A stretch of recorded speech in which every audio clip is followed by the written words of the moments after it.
BP, sugar, thyroid, obesity, hormone సమస్యలని మందులు లేకుండా నేచర్ మంత్ర ఫుడ్ తో రివర్స్ చేసుకోండి. Welcome to I dream. నేను ఉదయశ్రీ. చాలా మంది పిల్లలు పుట్టుకతో అంగవైకల్యంతో పుడతారు. అసలు పిల్లలు వైకల్యంతో ఎందుకు పుడతారు? అలాగే జర్మన్ మిజెల్స్ రుబెల్లా అంటే ఏంటి? దీనికి సంబంధించి అవగాహన కల్పించడానికి మనతో ఉన్నారు శ్రీమతి శుభావతి గారు. ఈవిడ ఎస్పీఎం చేశారు, అలాగే హెల్త్ యాక్టివిటీస్లో పోస్ట్ గ్రాడ్యుయేషన్ చేశారు, రాష్ట్రపతి చేతుల మీదుగా అవార్డు కూడా అందుకున్నారు. ఆవిడతో మాట్లాడదాం. నమస్తే అమ్మ, వెల్కమ్ టు అవర్ స్టూడియో. నమస్తే అమ్మా. పిల్లలు ఎందుకండి అంగవైకల్యంతో పుడతారు? కొంతమందికి ఎవరిలో మీరు ఇలా పుట్టడం చూస్తూ ఉంటారు? ఎక్కువ శాతం జర్మన్ మేజర్స్ లేక రుబెల్లా అనే ఒక వ్యాధి వస్తుందమ్మా ప్రెగ్నెంట్ టైంలో. కానీ ఆ ప్రెగ్నెంట్ టైంలో వాళ్ళకంత అవగాహన ఉండదు. అందుకే ఒక ప్రెగ్నెంట్ లేడీ రాగానే as early as possible doctor దగ్గరికి టెస్ట్కి వెళ్ళాలి. ప్రెగ్నెంట్ అని తెలియంగానే కంపల్సరీ వాళ్ళు వెళ్ళాలి. కారణం ఏంటంటే ఈ జర్మన్ మీజిల్స్ అనేది ఎప్పుడు కనిపిస్తాయంటే వీటి యొక్క లక్షణాలు అతి స్వల్పంగా ఉంటాయి, కానీ వాటి యొక్క పరిణామాలు చాలా తీవ్రంగా ఉంటాయి. ఆ స్వల్పంగా ఉంటాయని వాళ్ళు అంత వాటి మీద దృష్టి పెట్టరు. పూర్తిగా అంతా అయిపోయిన తర్వాత అయ్యో ఏంటి ఇలా జరిగిందని బాధకు గురవాల్సి వస్తుంది. మరి ఇక్కడ as early as possible doctor గారి దగ్గరికి ఎందుకు వెళ్ళాలని అన్నానంటే, ఈ జర్మన్ మీజిల్స్ అనేది అతి స్వల్పమైన లక్షణాలు అని చెప్పాను. ఏంటంటే ఎక్కువ శాతం 3-4 నెలల మధ్యలోనే వస్తాయి. ప్రెగ్నెన్సీ ధరించిన తర్వాత 3rd month or 4th month లోపే ఈ లక్షణాలు కనిపిస్తాయి వాళ్ళకు.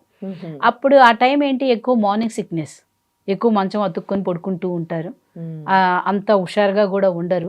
ఆ టైంలో ఈ లక్షణాలు ఎలా ఉంటాయి అంటే అతి స్వల్పమైన ఫీవర్ వస్తుందమ్మా.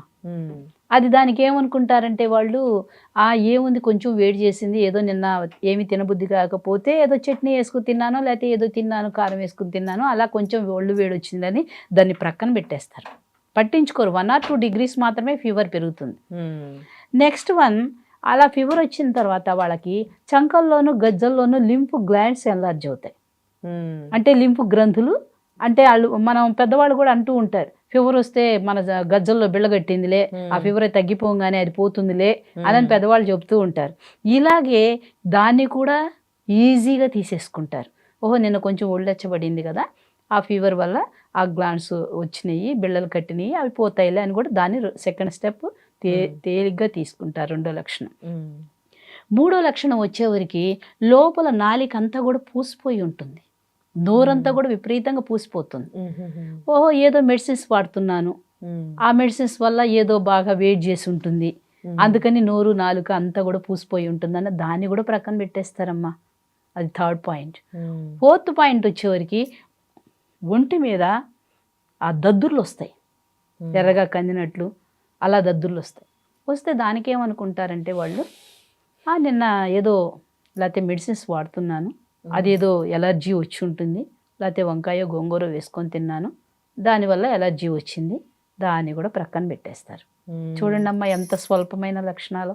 లైట్గా ఫీవర్ వస్తుంది, చంకల్లో గజ్జల్లో బిళ్ళలు కడతాయి, నెక్స్ట్ వన్ నాలికంతా పూచిపోయి ఉంటుంది, తర్వాత ఒంటి మీద దద్దుర్లు ఎర్రగా వస్తాయి. చాలా స్వల్ప లక్షణాలని వాటిని అసలు పట్టించుకోరు వాళ్ళు, ఆ మార్నింగ్ సిక్నెస్లో ఉంటారు కాబట్టి.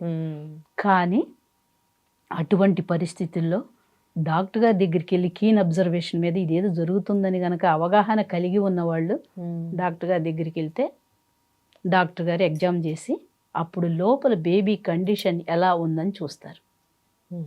ఈ లక్షణాలు ఉంటే జర్మన్ మేజర్స్ లేక మీజిల్స్ అంటాం, రుబెల్లా అంటాం. అప్పుడు అలా డాక్టర్ గారు చెకప్ చేసిన తర్వాత లోపల బేబీ కండిషన్ ఎలా ఉందో చూస్తారు. చూసినప్పుడు వాళ్ళకి అవగాహన కలుగుతుంది, ఏదో ఒక అంగవైకల్యంతో గల బిడ్డని ఈ తల్లి అందిస్తుంది అని. ఆ పర్సంటేజ్ని చూసి ఎక్కువ పర్సంటేజ్ ఉంటే కనుక అబార్షన్ చేసేస్తారు.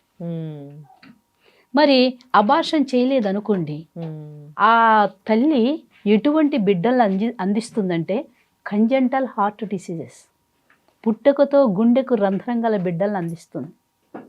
చూడండి, పండంటి పాపాయికి జన్మనివ్వాలని కలలుగన్న ఆ తల్లి 2 నెలలు మోసి డెలివరీ అయితే ఆ పాప పుట్టుకతోనే గుండెకు రంధ్రం గల బిడ్డ పుడితే కళ్ళ ముందే చూస్తూ చూస్తూ ఆ బిడ్డ రాలిపోతే ఆ తల్లిదండ్రులకి ఎంత బాధ అండి. అలాంటి బిడ్డను అందిస్తుంది. నెంబర్ 2, హెయిర్ లిప్, పెదవి చీలి ఉండే పిల్లలు. మనం అందరూ పెద్దవాళ్ళు అంటారు చంద్రగ్రహణం రోజు సూర్యగ్రహణం రోజు బయటకు వచ్చింది, అందుకని ఆ వ్యూస్ అన్ని ఆవిడ మీద పడ్డాయి, ప్రెగ్నెంట్ లేడీ మీద, అందుకని ఇటువంటి బిడ్డకు జన్మనిచ్చిందని ఒక అపోహ మనలో ఉంది. అది కరెక్ట్ కాదండి. ఎప్పుడైతే ఇటువంటి సిమ్టమ్స్ ఉన్న తల్లికి అలాంటి బిడ్డలు పుట్టడానికి అవకాశం ఉంది. హెయిర్ లిప్, పెదవి చీలి ఉండే బిడ్డను అందిస్తుంది. నెక్స్ట్ కంజెంటల్ హార్ట్ డిసీజెస్ అయిపోయింది, హెయిర్ లిప్ అయిపోయింది. తర్వాత క్లబ్ ఫుట్, మరగుజ్జు గల పిల్లల్ని, వాళ్ళు మునివేళ్లతో చిటుకుమని నడుస్తూ ఉంటారు. ఆ మరగుజ్జు పిల్లల్ని ఆ తల్లి అందిస్తుంది. అటువంటి పిల్లలు కూడా వీళ్ళకే పుట్టడానికి అవకాశం ఉంది. Next cleft palate. ఇందాకేమో హెయిర్ లిప్ పెదవి వరకే చీలి ఉంటుంది. క్లెఫ్ట్ ప్యాలెట్ అంటే అంగిలి నుంచి చీలి ఉండి ఆమె అంటారు. పాప వాళ్ళు పెద్ద అయినాక మాటలు కూడా రావండి, మాటలు కూడా స్పష్టంగా మాట్లాడలేరు. ఇటువంటి బిడ్డలకి ఆ తల్లి అంగవైకల్యం గల పిల్లల్ని అందిస్తుంది. కాబట్టి ఆ జర్మన్ మీజిల్స్ ఆ ప్రెగ్నెంట్ టైం అప్పుడు కీన్ అబ్జర్వేషన్ చేసి జ్వరం వచ్చిన డాక్టర్ దగ్గరికి పంపాలి, చంకల్లో గజ్జల్లో బిళ్ళలు కట్టిన డాక్టర్ దగ్గరికి పంపించాలి, నోరంతా పూసిపోయిన డాక్టర్ గారి దగ్గరికి పంపించాలి. అదేవిధంగా ఒళ్ళంతా కూడా దద్దుర్లు వస్తే డాక్టర్ గారి దగ్గరికి పంపిస్తే పర్సంటేజ్ని చూసి ఉంచాలా లేదా బేబీని చూసి వాళ్ళు ఉంచితే ఉంచుతారు, లేకపోతే తీసివేస్తారు. ఇటువంటి బిడ్డలు పుట్టి జీవితాంతం మనం బాధపడే కన్నా వాళ్ళు బాధపడే కన్నా అప్పుడు తొలగించటమే నయం కదమ్మా. అవును. కాబట్టి జర్మన్ మీజిల్స్ లేక రూబెల్లా అని అంటాం. ఆ వ్యాధి ఉన్న వాళ్ళు, తల్లి గర్భిణీ వాళ్ళు ఇటువంటి బిడ్డలను ఇవ్వటానికి అవకాశం ఉంది. తర్వాత ఇందాక రీప్రొడక్టివ్ ట్రాక్ ఇన్ఫెక్షన్స్ అని చెప్పాను. మనం పరిశుభ్రతలు కనుక పాటించకపోతే ఆ పుట్టే బిడ్డలు కూడా కొన్ని సందర్భాల్లో అంగవైకల్యం గల పిల్లల్ని అందించడానికి అవకాశం ఉంది. ఓకే. బ్రెయిన్కి సంబంధించి ఏమైనా ప్రాబ్లమ్స్ ఉంటే ప్రెగ్నెన్సీలో బయటపడవు, డాక్టర్స్ అంత టెక్నాలజీ డెవలప్ కాలేదు అని కూడా కొంతమంది డాక్టర్స్తో మాట్లాడినప్పుడు చెప్పినుండే. సో దానివల్ల స్పెషల్ చైల్డ్ పుడతారు కదా. ఈ స్పెషల్ చైల్డ్ అంటే ఎవరిలో స్పెషల్ చైల్డ్ పుడతారు? ఒకవేళ బ్రెయిన్కి సంబంధించి ఏమైనా ఉంటే ముందే పసిగట్టొచ్చు అంటే దానికి ఆ నాలెడ్జ్ అనేది డాక్టర్స్ డయాగ్నోసిస్ చేయాలి. అంటే వాళ్ళు కూడా కొంతమంది చెప్పలేరు. ఆ బ్రెయిన్ సంబంధించింది లాస్ట్ మినిట్ వరకు కూడా తెలియదు మనకు. అది ఇలాంటి ఫిజికల్ హ్యాండిక్యాప్డ్ అయితే మనకి తెలుస్తుంది, స్కాన్ చేసిన వల్లనో లేకపోతే ఏదన్నా ఇంకా ఎక్స్రేస్ వల్లనో తెలుస్తుంది. బ్రెయిన్ వచ్చేటప్పటికి చాలా అది కీన్ అబ్జర్వేషన్ ఉండాలి, మంచి స్పెషలిస్ట్ ఉండాలి. అలా బ్రెయిన్ యొక్క యాక్యూ ఎంత ఉంది, ఇది డెవలప్ అవుతుందా లేదా అనే నాలెడ్జి అక్కడ ఉండి అక్కడ చేస్తే గానీ ఆ బేబీ మనకి కరెక్ట్గా ఇన్ఫర్మేషన్ మనకు రాదు. దాన్ని ఐడెంటిఫై చేయలేము ఎక్కువ శాతం. మీరు అన్నది కరెక్ట్, విన్నది కరెక్ట్. ఆ బ్రెయిన్ అనేది లాస్ట్ బేబీ పుట్టిందాకా కూడా మనం ఐడెంటిఫై చేయలేం. ఆ బ్రెయిన్ డెవలప్మెంట్ కూడా మనం ఈ తల్లి కూడా ఇటువంటి పరిస్థితుల్లో మంచి ఈ కూడా ఎఫెక్ట్ గురవుతాయి. బేబీ మీద ప్రతిదీ ఆ తల్లి శుభ్రతలు పాటించకపోతే ప్రతిదీ ఎఫెక్ట్ అక్కడ పడుతుంది. ఆ బేబీ సఫర్ అవ్వాల్సిందే.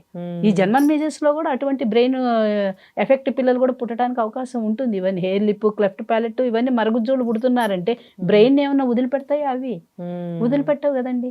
కాబట్టి ఇక్కడ జర్మన్ మీజిల్స్ అవి రాకుండా ఉండాలంటే ఇప్పుడు ఏంటంటే గవర్నమెంట్ మనకి మీజిల్స్ MR వ్యాక్సిన్ వేస్తుంది. 9th month నిండిన వెంటనే. ఇంతకుముందు మీజిల్స్ ఒక్కటే ఉండేది. మీజిల్స్ దద్దుర్లు తడపరా అని అంటారు చూడండి అమ్మ, ఆ వ్యాక్సిన్ ఒక్కటే ఉండేది 9 నెలలు నిండంగానే. ఇప్పుడు MR అని పెడుతున్నారు.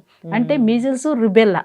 ఈ భవిష్యత్తులో ఆ పాపకి ఇటువంటి బిడ్డలను అందివ్వకుండా ముందుగానే ప్రివెన్షన్ ఆ ఇంజెక్షన్ ఆ పాప వాళ్ళకి ఇస్తున్నారు ఇప్పుడు. ఓకే, రైట్ అమ్మా. చాలా విషయాలు తెలియజేశారు, మంచి అవగాహన కల్పించారు. థ్యాంక్ యూ మా. Okay. And for more videos, please subscribe to iDream. Please subscribe to iDream. Please subscribe iDream. And please subscribe to iDream. For more videos, subscribe to iDream. please like, share and subscribe to the channel. Congratulations, iDream. Subscribe to iDream. Subscribe to iDream. So subscribe to iDream Media. iDream team andarki huge congratulations. Please subscribe iDream Media. Please subscribe to iDream. Subscribe iDream. Please subscribe to iDream. iDream అంటే నా కళల ఛానల్ను subscribe చేసుకున్న నోరు తిరుగుతలేదు, మీరైతే గంట గుర్తు కొట్టండి. For more such videos, please subscribe to iDream. Subscribe to iDream. Please subscribe to iDream. Please subscribe iDream Media. Please do subscribe to iDream. Please subscribe to iDream Media. For best entertainment and information, please subscribe iDream. And don't forget to subscribe to iDream.